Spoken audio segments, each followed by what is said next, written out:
Ooh, what is up, budget billers? My name is Trail, and what do you know? Senators Joe Manchin and Krysten Sinema have now joined the GOP. Yes, it's true, guys. Manchin and Sinema have participated once again in going against their own Democratic Party to join the GOP in killing the voting rights bill. Now, on Wednesday, Manchin and Sinema stood boldly against voting to remove the filibuster in order to allow the Democrats to pass the huge voting rights bill that would prevent lawmakers from restricting Americans to vote in certain areas. Now, this is not the first time that these two senators have sided with the Republicans, but once again, another blow to the Democrats and the Biden administration. Also, guys, hey, we have two top officials going to war with each other right now, and one of those is former President Donald Trump.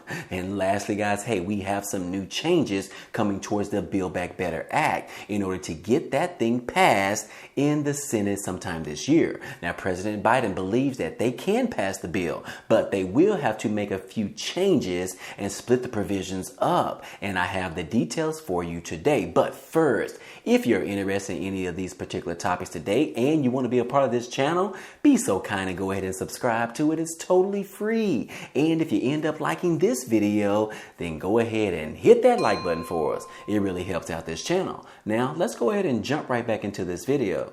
Okay guys, real quick, I wanted to ask you for your help and your support on my new YouTube channel that will be launching sometime this month. I need 1,000 subscribers, guys, and I need your help. And that channel is going to be called Budget Bill Finance. I am going to be talking about how to grow your wealth, how to invest in stocks, as well as how to invest in real estate. And I'm going to be showing you guys exactly what I'm doing outside of YouTube. So if you want to be a part of that channel, be so kind and go ahead and subscribe to it today. I hope to see you guys there. Now, that link will be down below in the description.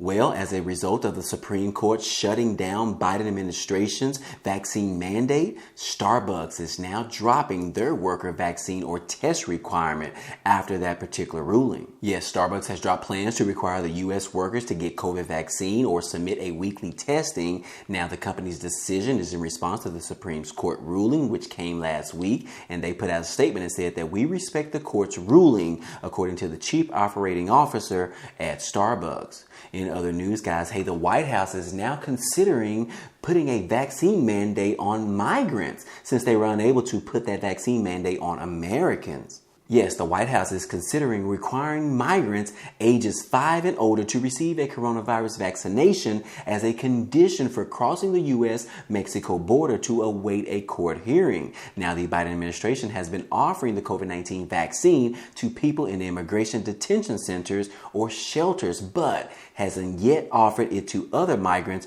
who've crossed the border. Now, this new particular push comes as all of the foreigners legally traveling to the U.S. have to provide proof of vaccination. Now, the same rule applies to Americans returning home from overseas travel. Now, under this particular proposal, the government would have provided vaccines to 86,000 migrants in November who were sent in ICE detention, according to the latest Department of Homeland Security data. Now, another 87,000 encounters with migrants in November resulted in them being sent back to Mexico or elsewhere under Title 42. So, guys, this is some interesting news because the Biden administration was unsuccessful in offering the vaccine mandate to all Americans. So instead, they're going to be providing it to the other individuals that don't live here that are trying to cross the border to come into the United States. Now, I don't know how I feel about this, but it is an option. If you do want to come over here,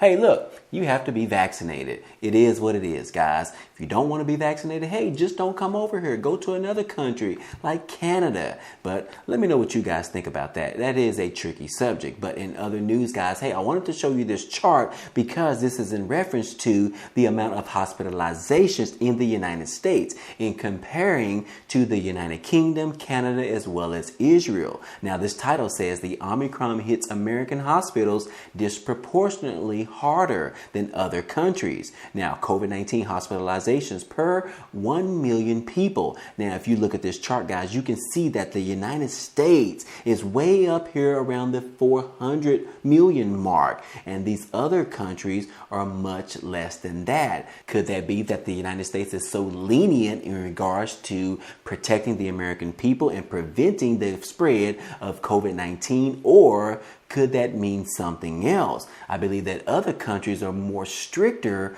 on the restrictions in regards to COVID-19 because the United States doesn't want to require you to wear a mask. They don't want to require you to get vaccinated, as well as a few other things. But in other countries, they are requiring everyone in their country to be vaccinated, as well as wearing masks, and the entire shutdown of the entire country in order to prevent the spread of COVID-19. But in other words, guys, hey, I just wanted to show you this chart to show you that the United States is a leader in the amount of hospitalizations around the world.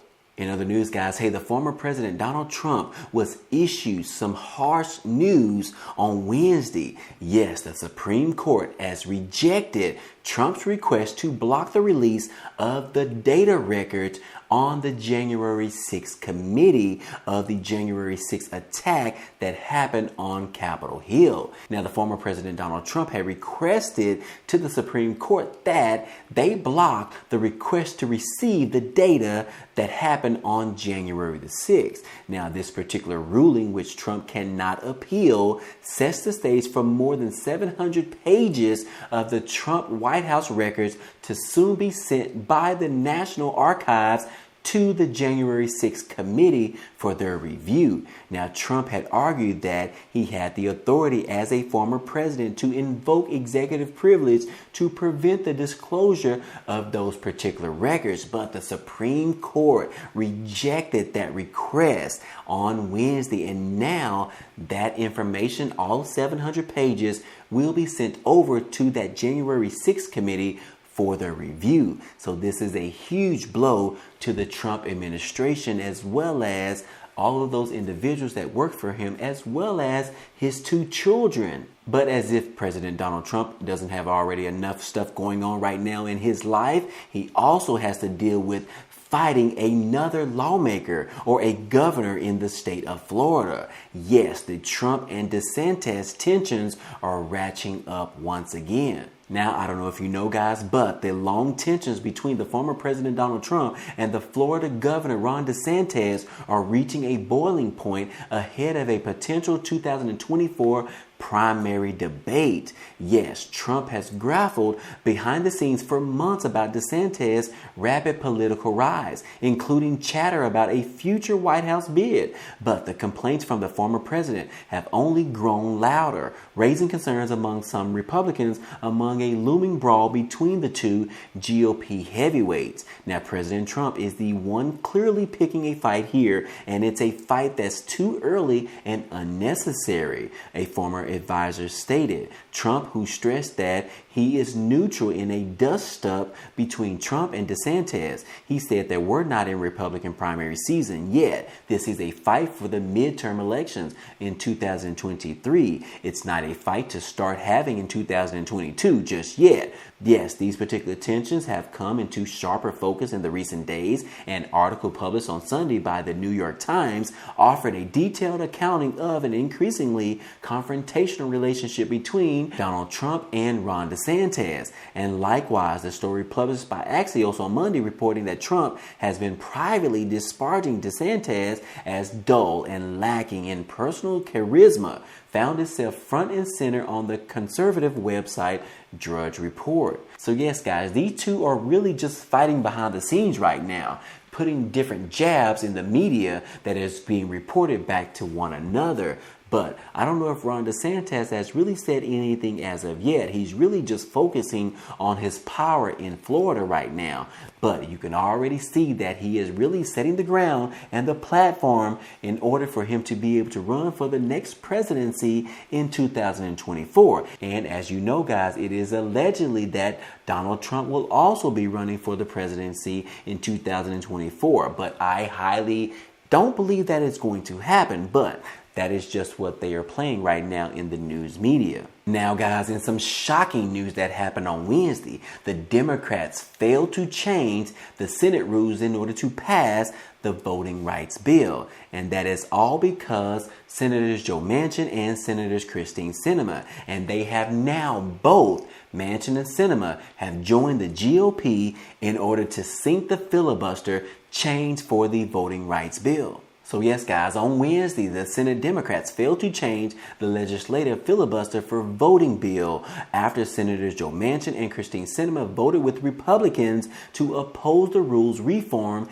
handing President Biden and the party a stinging defeat once again. Senators voted 52 to 48 to defeat the rules change, which would have nixed the 60-vote hurdle for the election bill. To have been successful, Democrats would have needed a total unity from all 50 of their members on the Democratic caucus, plus Vice President Harris to break that particular tie. Now, the outcome of this vote was telegraphed, but it marks the defeat of Democrats' month-long push to pass voting rights legislation, even if it meant changing the rules so that they could do it all alone. Even as this particular effort appeared poised to fall short, Biden and Senate Majority Leader Chuck Schumer poured time and political capital into this particular fight. Now, Biden went to Georgia earlier this month to urge Senate Democrats to pass voting rights legislation and change the Senate's rules if necessary, and made a similar pitch to the caucus during a closed-door meeting last week. Now, in a statement after the vote, Biden said that he was profoundly disappointed in the Senate, mostly referring to Senator Joe Manchin and Krysten Sinema. Now, Chuck Schumer has talked up the issue both in the Senate floor during a TV appearance and back in New York this week for the Martin Luther King Jr. Day celebrations. Democrats were under the pressure to hold the vote regardless of the outcome to show that they were all in on the voting rights bill. But unfortunately, they were unable to successfully pass this bill in the Senate. What does this mean, guys, going forward? Hey, the Democrats are going to be unable to pass anything whatsoever as long as they have Joe Manchin and Krysten Sinema with the Democratic Party in the Senate. As long as those two individuals remain in the Senate, they are going to propose opposition towards anything that the Biden administration puts forth in order to pass legislation. And like I said in the title of this video, Manchin and Sinema have joined the GOP in voting with them in opposition to passing anything that the Biden administration puts on the table to pass in the House and in the Senate. What are the Democrats going to do going forward? They still have 3 more years, or at least 1 year, because the midterm elections is going to happen later on this year. So once that happens, then no one knows exactly what is going to be needed in order to pass legislation. I will say that President Biden has a hard ladder to climb in order to pass anything going forward. I want to know what you guys think about this. What do you think about Manchin and Sinema joining the GOP and voting on their side in efforts to be in opposition for this voting rights bill? Let me know what your thoughts are down below in the comment section. But in some positive news, guys, hey, President Biden says that he is optimistic and that he thinks that Congress can pass parts of the Build Back Better plan in the near future. Now, President Biden spoke on Wednesday and said that he is optimistic on passing the Build Back Better agenda. But in order for them to be able to do it, he said that we're going to have to probably break the bill up, split it up, split the provisions up within the bill. After months long of trying to pass this BBB Act, hey, President Biden acknowledged and conceded that, hey, look, we are just going to have to break this signature social spending bill up in order to get as much passed as we can. He said that it's clear to me that we're going to have to probably break it up, said in a press conference on Wednesday. He said that I'm not going to negotiate it again myself as to what should or shouldn't be in this particular bill, but I think that we can break the package up, get as much as we can now, and then come back later and fight for the rest of it.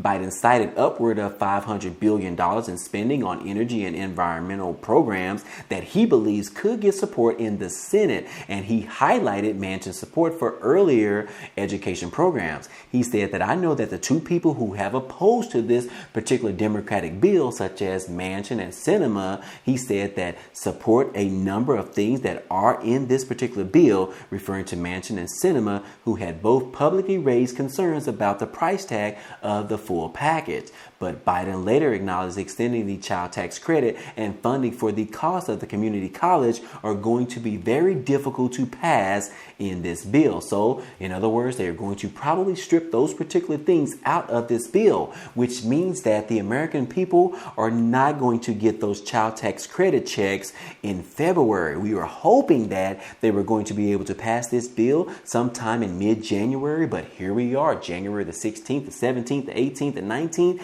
We have yet to be able to see this bill being pushed over for a vote. So in other words, we are not likely to going to be able to pass this piece of legislation to be able to put those child tax credits back into provision to be able to be activated for the February time frame. So yes, guys, as of now, hey, the Democrats are desperate. This article talks about it right here. Desperate Democrats signal support for cutting the Biden bill down in size. So yes, guys, you have it right there. Because of Senator Joe Manchin and Krysten Sinema continue to be joining the GOP side and going in opposition to passing anything such as the large voting rights bill and the Build Back Better Plan Act.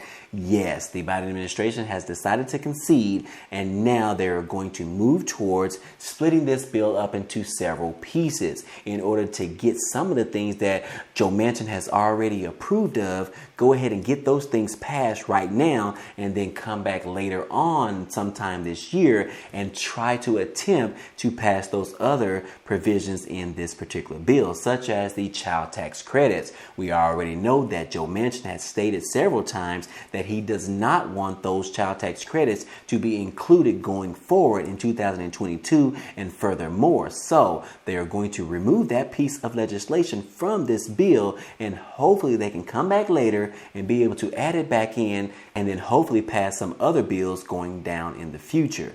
But guys, that is just what we are dealing with right now. So far, the Build Back Better agenda is not going to be passed in this month, as well as the voting rights bill. The Democrats are really struggling right now to make any progress in the Senate as far as passing legislation, and that is all because of these two senators being in opposition. But it is what it is, guys. That is what we're having to deal with right now. I want to know what you guys think about this. Are you excited or are you disappointed about this information today? Let me know down below in the comment section, and I hope this information was helpful to you today.